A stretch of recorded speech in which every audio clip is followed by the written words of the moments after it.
నీ పేరేంటి? గణేష్. ఏం చదువుతున్నావు? Third class. ఓకే. ఇక్కడికి ఎవరు తీసుకొచ్చారు? మా మమ్మీ. ఎక్కడుంటారు? హైట్ నగర్. నీకు అక్క చెల్లెళ్ళు ఎవరైనా ఉన్నారా? ఉన్నారు. మా అక్కలు, మా ఇద్దరు చెల్లెలు ఉన్నారు. మా అక్క ఇప్పుడు హాస్టల్ ఉంటుంది. ఓకే. సో మీ చెల్లెళ్ళు? మా చెల్లెలు ఇద్దరు మా అమ్మ దగ్గరనే ఉంటారు. సో ఎందుకు తీసుకొచ్చింది అమ్మ ఇక్కడికి నిన్ను? చదువుకో, మంచిగా అక్కడ ఉండు, మంచి ఉండాలి. సో వస్తూ ఉంటారా నిన్ను చూడడానికి అమ్మ నాన్న? వస్తుంటారు. సార్ అసలు మీరు చెప్పండి వీళ్ళ గురించి. ఈ బాయ్ వచ్చేసరికి వాళ్ళ ఫాదర్ కంప్లీట్గా డ్రింకర్ ఫాదర్. లైక్ మదర్ వచ్చేసరికి ముగ్గురు ఆడపిల్లల్ని తిని పోషిస్తూ ఉండాలి. ఆమె యాక్చువల్గా ఇళ్లల్లో పనులు చేస్తూ ఉంటుంది అనమాట. ఈయన ఫుల్గా తాగొచ్చి ఆమె డబ్బులు కూడా తీసుకొని తాగుతూ ఉన్నాడు. ఇంకేదైనా మాట్లాడితే ఎక్కువ కొడుతూ ఉంటాడట. తాను ముగ్గురు ఆడపిల్లల్ని అడాప్టేషన్కి ఇవ్వాలని ప్రయత్నంలో మన దగ్గరికి వచ్చారు. ఎవరైనా గర్ల్ని నేను అడాప్టేషన్కి ఇస్తాను సార్ అని చెప్పి మన దగ్గరికి వచ్చారనమాట. వచ్చినప్పుడు వాళ్ళతో కౌన్సిలింగ్ ఇచ్చి మాట్లాడి, లేదా మాకు తెలిసిన గర్ల్స్ హాస్టల్స్ కొన్ని ఉన్నాయని చెప్పేసి వాళ్ళని గర్ల్స్ హాస్టల్లో పెట్టామన్నమాట.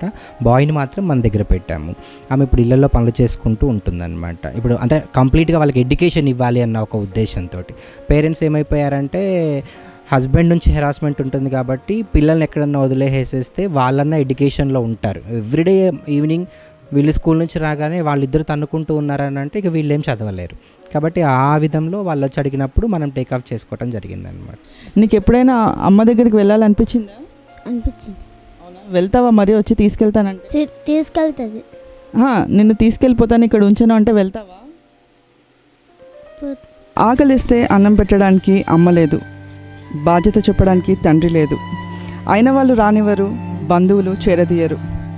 మరి ఇలాంటి వాళ్ళని అక్కున చేర్చుకునేది అనాథ శరణాలయాలు. అలాంటి అనాథ శరణాలయాల్లో మనం ఇప్పుడు Sudheer Foundation Andhra Bank Colony హయత్ నగర్లో ఉన్నాం.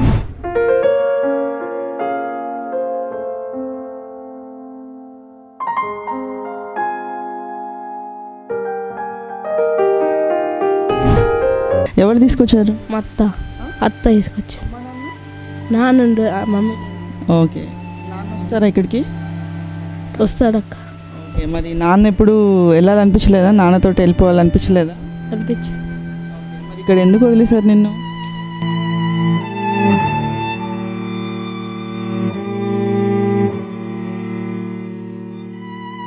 చెప్పు. చూసుకొని అవ్వలేదు.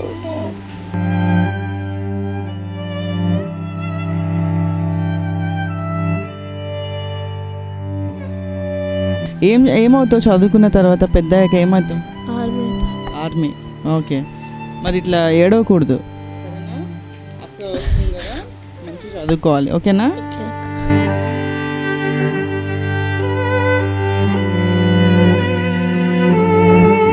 ఎవరు తీసుకొచ్చారు? మా తాత తీసుకొచ్చిండు. అమ్మా నాన్న? డాడీ చిన్నప్పుడే చనిపోయిండు. మమ్మీ ఉంది, బట్ తాతయ్య ఇంకో మ్యారేజ్ చేసి పంపించేసిండు.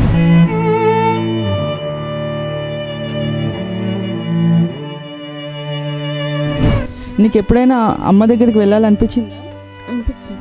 నిన్ను తీసుకెళ్ళిపోతాను ఇక్కడ ఉంచాను అంటే వెళ్తావా?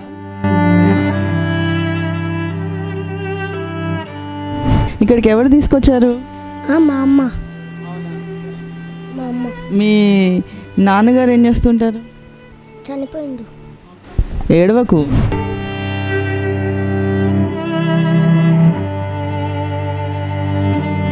ఎవరు లేరా? అక్క తమ్ముళ్ళు ఎవరు లేరా?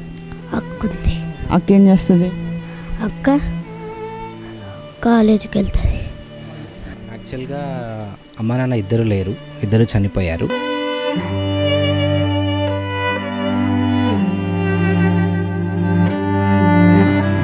అమ్మమ్మ దగ్గర మామయ్య వాళ్ళ పిల్లలు వాళ్ళందరూ ఉంటారు కాబట్టి వాళ్ళని అక్క అని పిలుస్తూ అక్క ఉంది అనేసి నన్ను అంటున్నాడు. కానీ ఇద్దరు లేరనమాట.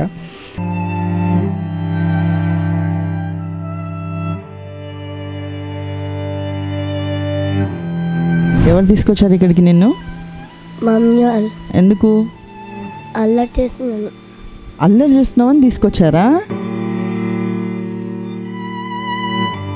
మరి అమ్మ గుర్తురాదా నీకు? ఒక్కొక్కసారి గుర్తుకొస్తుంది. ఏం చేస్తావు గుర్తొస్తే?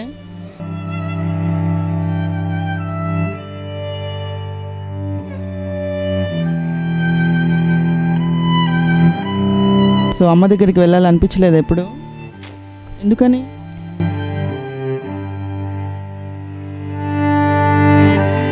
ఎవరు తీసుకొచ్చారు ఇక్కడికి?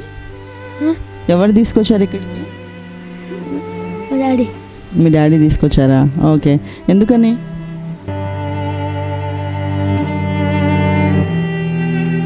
వీడు స్పెషల్ కేటగిరీ కేసు మాకు కోవిడ్లో మాకు దొరికాడు.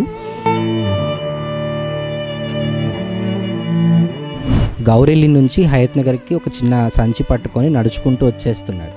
ఒక షాప్ ముందు ఆగి అన్న నాకు ఆకలేస్తుంది అని చెప్పాడట.